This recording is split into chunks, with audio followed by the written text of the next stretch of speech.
श्रीमद् भागवत गीता अध्याय 3 कर्मयोग। दोस्तों, गीता के 3 अध्याय में हम यह जानेंगे कि ऐसी कौन सी 2 चीजें हैं जो आपको इस दुनिया में कुछ भी हासिल करके दे सकती है। इसमें हम यह भी जानेंगे कि हम क्या हैं और हमारे अपने मन को अपने वश में करके अपनी सारी बुरी आदतों से छुटकारा पाए और अपनी मनचाही मंजिल कैसे प्राप्त करें। अर्जुन बोले, हे कृष्ण, आपकी बातें सुनकर ऐसा लग रहा है कि जैसे ज्ञान कर्म से ज़्यादा सही है, लेकिन आप तो मुझे सन्यासी बनने की जगह युद्ध करने के लिए बोल रहे हो। तो आप ये बतलाइए कि मैं ज्ञान का रास्ता अपना कर सन्यासी बनूं या कर्म का रास्ता अपना के युद्ध लड़ूं। यह सुनकर श्री कृष्ण बोले, इस संसार में मैंने खुद 2 तरह के योग बनाए हैं।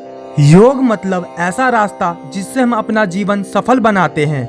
उनमें से एक है ज्ञान योग, दूसरा है कर्म योग। और अर्जुन, तुम एक मनुष्य हो, तुम चाह के भी अपने शरीर के कर्मों को पूरी तरह से नहीं छोड़ सकते। उदाहरण के लिए, तुम्हें हर पल सांस तो लेना ही पड़ेगा, अगर पेट है तो खाना तो पड़ेगा ही, और अगर तुम इन्हें किसी भी शक्ति से रोकना भी चाहोगे तो यह क्या निश्चित है कि तुम अपनी इच्छाओं के बारे में नहीं सोचोगे।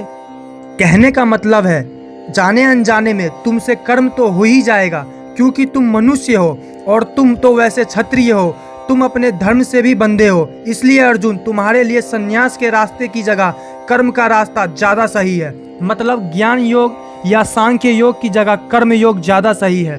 इसलिए तुम यह सोचकर कि यह काम तुम नहीं कर रहे हो, बल्कि प्रकृति का गुलाम होकर तुम्हारा शरीर कर रहा है, फल की इच्छा किए बिना अपना कर्म योग करो। क्योंकि तुम अपने आप को कर्म का कर्ता यानी करने वाला नहीं मानोगे, तो मैं तुम्हारा कर्ता बनूंगा, तो तुम्हें बिना मांगे वो सारी सुविधाएं, सुख और राज्य दे दूंगा जिसकी तुम्हें जरूरत होगी। बिना मेहनत किए ही सुख सुविधाएं और राज्य का भोग किया तो तुम एक चोर कहलाओगे और तुम कभी परमात्मा यानी कि मुझसे नहीं मिल पाओगे। जिस तरह से महान लोग खाने के लिए नहीं बल्कि जीने के लिए खाते हैं, उसी तरह से तुम भी परिणाम के लिए नहीं बल्कि कल्याण के लिए युद्ध करो। हे अर्जुन, तुम मनुष्य में सबसे बड़े हो, इसलिए जैसा तुम कर्म करोगे ठीक वैसा ही तुम्हारी संतान या आने वाली दुनिया करेगी।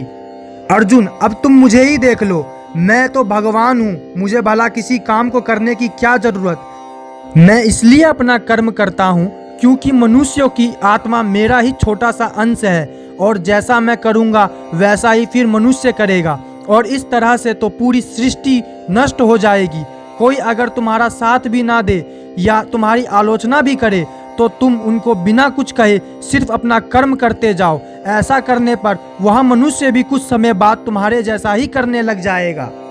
जो व्यक्ति यह सोचता है कि वह कर्म खुद करता है, उससे बड़ा मूर्ख और दुखी इस दुनिया में और कोई नहीं, और ज्ञानी लोग के द्वारा ऐसे मूर्खों को कभी छेड़ा नहीं जाना चाहिए। इसलिए अर्जुन, तू भी अपने आप को इस कर्म के बंधन में ना बांधकर बिना किसी आशा के, दया के और पछतावे के बिना अपना युद्ध कर। अर्जुन, खुद का धर्म और कर्म दूसरों के धर्म और कर्म से ज़्यादा अच्छा समझा जाना चाहिए। भले ही हमारे खुद के धर्म में और कर्म के पालन करने में कोई कमी रह जाए। अर्जुन ने फिर सवाल किया कि अगर मनुष्य उसी परमात्मा का अंश है तो उससे गलतियां क्यों होती है और वो बुरे काम क्यों करता है। भगवान श्री कृष्ण बोले कि मनुष्य शरीर के भोग विलास करना चाहता है क्योंकि उसकी प्रकृति वैसी ही है। इसलिए अगर उसकी कोई इच्छा पूरी नहीं होती तो उसके मन में क्रोध आता है, और जिस तरह धुएं की वजह से आग दिखाई नहीं देती, उसी तरह से काम और क्रोध की वजह से मनुष्य को अपना धर्म, कर्म और परमात्मा दिखाई नहीं देते, और इसी वजह से क्रोध और कामनाओं में आकर मनुष्य अपनी इंद्रियों और अपनी मन पर नियंत्रण खो देता है और ना चाहते हुए भी बुरे काम और गलतियां कर बैठता है। अर्जुन, तू हमेशा याद रखना, इस शरीर से ज़्यादा शक्तिशाली है इंद्रियां, और इंद्रियों से ज़्यादा शक्तिशाली है मन, मन से ज़्यादा शक्तिशाली है बुद्धि, और बुद्धि से ज़्यादा शक्तिशाली है तुम यानी आत्मा। इसलिए अर्जुन, तू अपनी आत्मा से अपनी बुद्धि को वश में कर, बुद्धि मन को वश में करेगी, मन इंद्रियों को वश में करेगा, और इंद्रियां शरीर यानी तुम्हारे बुरे कर्मों को। दोस्तों, श्री कृष्ण की कही बातों को हम आज की लाइफ के हिसाब से समझते हैं। देखो, इस दुनिया में रिजल्ट 2 ही चीज़ों से आता है, ज्ञान और कर्म, मीन्स नॉलेज और एक्शन। लेकिन दोनों अलग अलग हैं। आज की दुनिया में हम दोनों ही चीज़ों को आपस में रिलेट करके देखेंगे। हमारे लिए नॉलेज भी उतना ही जरूरी है दोस्तों जितना कि एक्शन।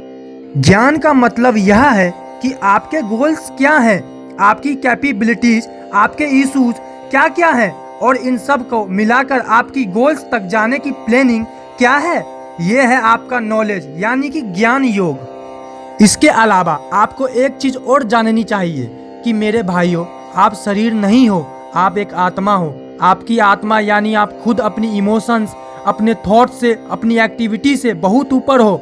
अगर आप ऐसा सोचोगे तो यह निश्चित है दोस्तों, आप अपने दुखों से बहुत ऊपर उठ जाओगे। इसके बाद इस अध्याय में दूसरा रास्ता बताया गया है, कर्म योग, यानी कि आपकी शरीर की एक्शंस के लिए भगवान ने यह बोला है कि हमें कभी यह नहीं सोचना चाहिए कि काम हम कर रहे हैं, और जब हम यह सोचेंगे कि काम हम नहीं कर रहे तब इसके दो फायदे होंगे। एक तो यह कि आप अपने मेहनत की परिणाम को लेकर चिंता में नहीं रहेंगे, और दूसरा यह कि आपको अपने बुरे या अच्छे रिजल्ट को लेकर आपको दुख नहीं होगा, क्योंकि श्री कृष्ण के बातों के अनुसार मनुष्य को केवल अपना कर्म करने का अधिकार दिया हुआ है। इसके अलावा आप अपनी किसी भी बुरी आदतों से कैसे छुटकारा पाए।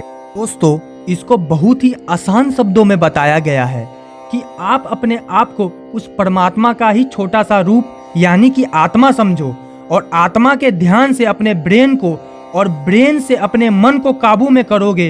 इसके बाद में आपका मन अपने आप आपके इंद्रियों को काबू में कर लेगा, और जब आपकी इंद्रियां काबू में हो जाएंगी तब बुरी आदत छोड़ना तो क्या कुछ भी मुश्किल नहीं है।